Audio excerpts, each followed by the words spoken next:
Goeienaand, broers en susters, en welkom by ons Betanie uur vir Saterdag, die 12de April. Ons begin ons Betanie uur deur saam te sing.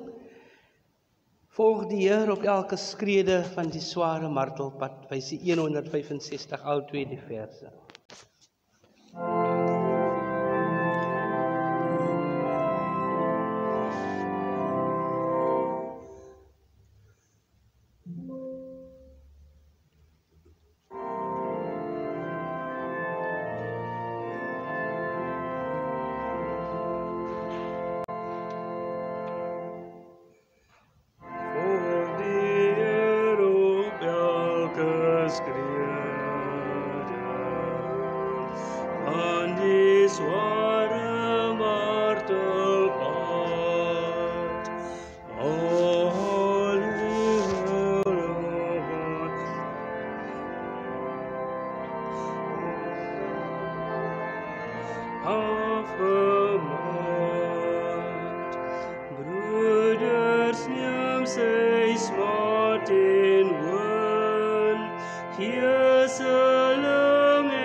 Our daily watchword for today, Saturday the 12th of April. Joshua fell on his face to the earth and worshipped, and he said to him, "What do you command your servant, my Lord?" Joshua chapter 5 verse 14. In the doctrinal text, Saul asked, "Who are you, Lord?" The Lord answered, "I am Jesus, whom you are persecuting. But get up and stand on your feet, for I have appeared to you for this purpose, to appoint you to serve and testify to the things in which you have seen me and to those in which I will appear to you." Acts chapter 26, verse 15 and 16. Our hymn, "Saint before the altar bending, watching long in hope and fear. Suddenly the Lord descending in his temple shall appear. Come and worship Christ, the newborn King. From the London Hymnal, hymn 57, verse 4. Let us pray. Lord Jesus, many people are still asking, who are you, Lord? Prepare us to step into our destiny as sinners, saved by grace. We honor you for your loving sacrifice. We love you, Lord. Amen. Dear brothers and sisters, as we start our Holy Week, I want to share with you from our text for this day, taken from the book of Joshua, the Old Testament text, as well as the New Testament text from the book of Acts. Both these characters in the Bible, after receiving their own calling, became God-fearing people, people that lived in the presence of the Lord. They did everything that the Lord expected from them. So when Joshua was called, after Moses was disobedient, God told Moses, Moses, because of the great sin that you have committed, you will not enter into the promised land. But I have already set aside your successor, Joshua, the man that you sent out to go and look and spy on the promised land, who came back with a faithful answer and response. While all the other tribes, there were 12 tribes in Israel, 10 of them came back with negative and false reports, while Joshua and Caleb, the two of them, told the Israelites the truth. They said, yes, the promised land is good. There's a lot of milk, there's a lot of honey, there's green grass, there's a lot of water. But the people in that country, they are big, they are strong. Their cities are strong and protected by high walls. It will be impossible for us to conquer these cities. But with the help of the Lord, all things are possible. And it is on that God consecrated and set Joshua aside. Even Caleb, later on in the history of Israel, became such a great man in the life of Israel. And in the New Testament, we find Saul, the great persecutor, the person that went to the Roman Empire, to Caesar, and told them that I will persecute all the Christians, all those that are following this impostor Jesus, who claims to be the King of the Jews, who claims to be the Son of God. I will persecute them. I will kill them. I will throw them in prison. I will beat them. And it was this instruction that he received the commandment from the Roman Empire. Go then into Asia, into Palestine, and kill all the Christians. So Saul was journeying on the road to Damascus, persecuting everybody that was associated with Jesus Christ. And it was on this road of Damascus that he was confronted with Jesus, with God. And when he was struck with lightning, he asked the question, who are you, Lord? And the Lord answered, it is you, Jesus, who you are persecuting. But then the following verses is telling us already an indication, the great commission that God has bestowed upon this great man, Saul, whose name was instantly changed to Paul. And God said to him, stand up, get ready, and go and serve and testify all the things that you have seen and that you have experienced. And after that, Saul not once looked back, but he continued to journey in the presence of the Lord. He became Paul with a great missionary task to go and spread the gospel. Today, while we are meditating on these two great men in the Bible, we are also confronted with this one question. What did your servant command you to do? But Joshua asked God, what is it, Lord, that you want us to do?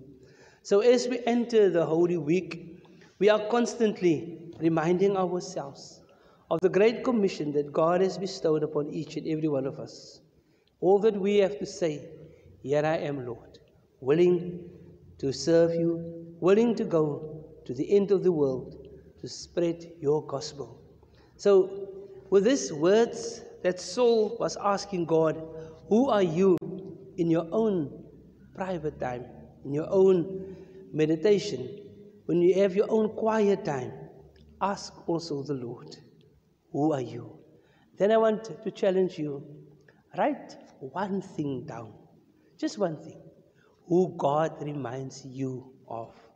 When I think of this question, Lord, who are you? Then the immediate answer I will say, He is the awesome God, the great I am. He is the bread of life. He is the Alpha, He is the Omega. He is my provider, He is my protector, He is my creator, and He is my redeemer. He is the one that was, that is, and still to come. And so the list can go on with the attributes that we can give to God. And even you, in your own personal life, on your own personal journey, you can also give a name to this question, Lord, who are you? So as you journey on this Holy Week that lies ahead of us, remind yourselves of who God is in your life and see the great things that He can do for you and for all of us, for now and forever. Amen. Let us pray. Heavenly Father, we thank you in this hour where we can just reflect on this wonderful question that was posed to you, but also is challenging each and every one of us. Who are you, Lord?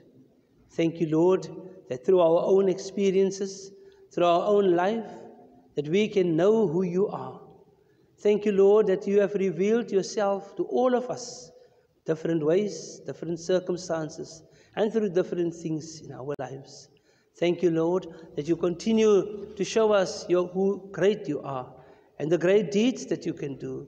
Lord, as we journey to the cross, to Calvary, to Golgotha, we pray, Lord, that you will continue to remind us of your great love for us when you died for our sins on the cross. Come, Lord, help us so that we can remind ourselves of your great love for each and every one of us. Bless us in this day. Bless us, Lord, as we journey back to our different homes. Keep us safe on the roads. This we pray in the mighty name of our Lord and Savior. Amen. We will continue with our reading from the Lydensboekie when we sing together, U is werd, U is werd.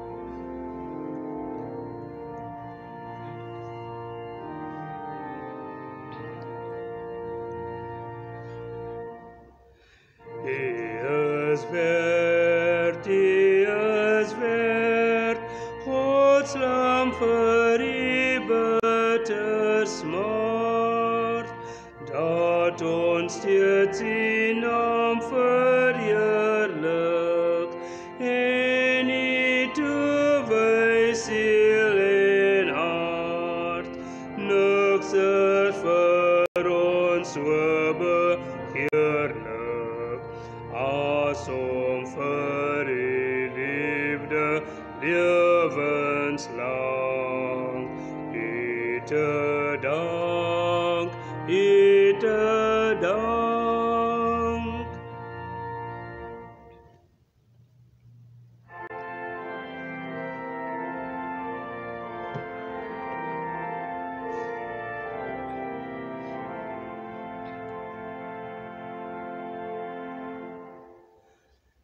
Wees mensam gegroet, want ons sien met bewe.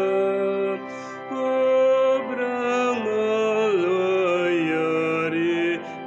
om die lewe. O smartlik moed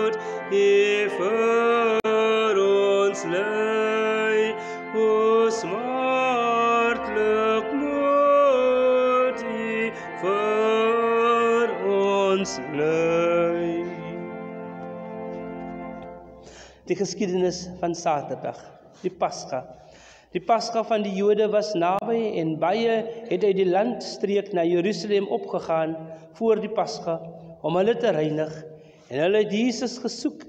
En terwyl hulle in die tempel staan, sê hulle vir mekaar, wat maak julle? Sal hy nie na die fees kom nie? En die owerpriesters en die fariseërs het ook 'n bevel gegee dat as iemand wist waar hy was, hy dit moes bekend maak, sodat hulle hom gevange kon neem.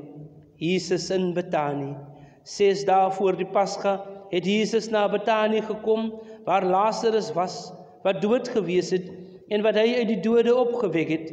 Hulle het toe vir hom daar 'n maaltyd berei, en Martha het bedien, en Lazarus was een van die wat saam met hom aan tafel was. En Maria kom na Jesus met 'n albasterfles, gevul met 'n pond egte, baie kosbare nardesalf, en het die voete van Jesus gesalf, en sy voete afgedroog met haar hare. En sy breek die albasterfles en gooi dit op sy hoof uit, terwyl hy aan tafel was. En die huis is vervul met die reuk van die salf. Toe sê een van sy disippels, Judas Iskariot, die seun van Simon, wat hom sou verraai, waarom is hier die salf nie vir 300 pennings verkoop en die geld aan die armes gegee nie? En dit het hy gesê nie omdat hy oor die armes besorg was nie, maar omdat hy 'n dief was en die beurs gehad het en van die bydraes geneem het. En daar was sommige ander disippels wat by hulle self verontwaardig was en gesê het, waarvoor het hier die verkwisting van die salf plaasgevind? En hulle het teen haar uitgevaar. Maar toe Jesus dit merk, sê hy vir hulle, laat haar staan, want waarom val julle haar lastig? Sy het 'n goeie werk aan my gedoen, want die armes het julle altyd by julle, en wanneer julle wil, kan julle aan hulle goed doen, maar my het julle nie altyd nie. Wat sy kon, het sy gedoen. Sy het vooruit al my liggaam vir die begrafnis gesalf. Voorwaar ek sê vir julle, oral waar hierdie evangelie oor die hele wêreld verkondig word, daar sal ook gespreek word van wat sy gedoen het, tot 'n gedagtenis aan haar. En 'n groot menigte uit die Jode het verneem dat hy daar was en het gekom, nie alleen ter wille van Jesus nie, maar ook om Lazarus te sien, wat hy uit die dode opgewek het. En die owerpriesters het besluit om Lazarus ook om die lewe te bring, omdat baie van die Jode deur hom weggegaan en in Jesus geglo het.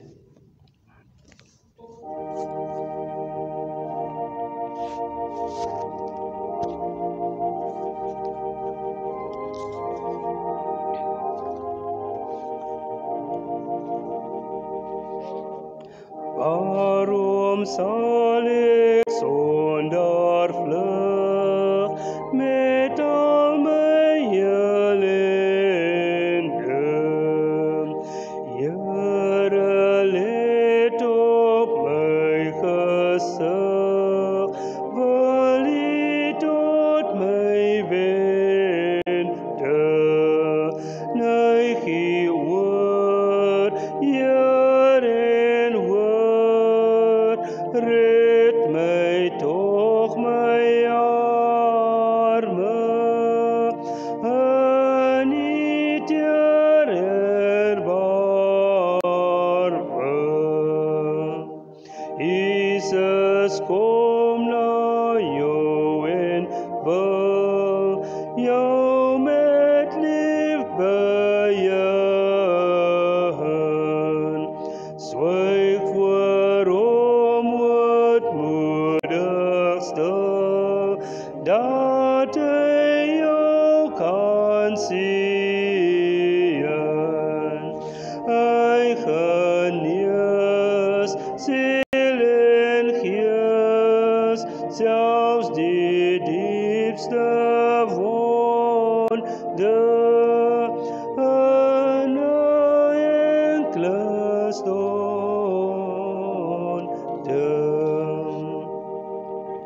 Heer, ons wonde en ons smart, heel U deur U woord.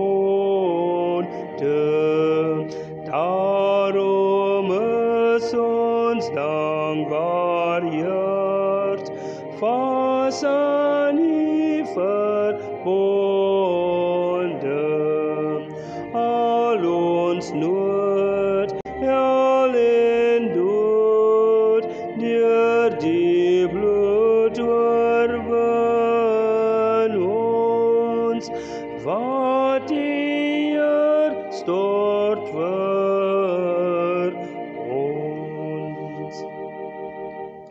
Kom ons bid saam. Our Father, who art in heaven, hallowed be thy name. Thy kingdom come, thy will be done, on earth as it is in heaven. Give us this day our daily bread, and forgive us our trespasses, as we forgive those who trespass against us. And lead us not into temptation, but deliver us from evil. For thine is the kingdom, the power and the glory, forever and ever. Amen.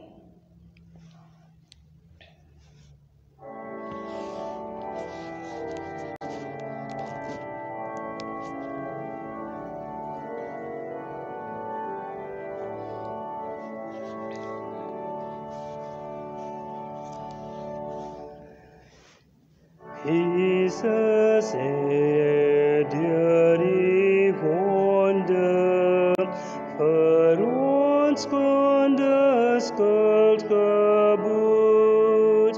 Ja, ook van die grootste sonde reinig ons die kosbaar bloed. Te sterwe, ons tot eiendom verwerwe. Help ons nou deur U bevry, ons geheel aan U te wy. U bring deur U smart en lyding, van U krib tot in U graf, vir ons mense nou bevryding. U wend al ons strawe af, U dra vir ons alle smarte, leer ons met gewillige harte. Op ons neem ons smart en nood, U getrou tot in die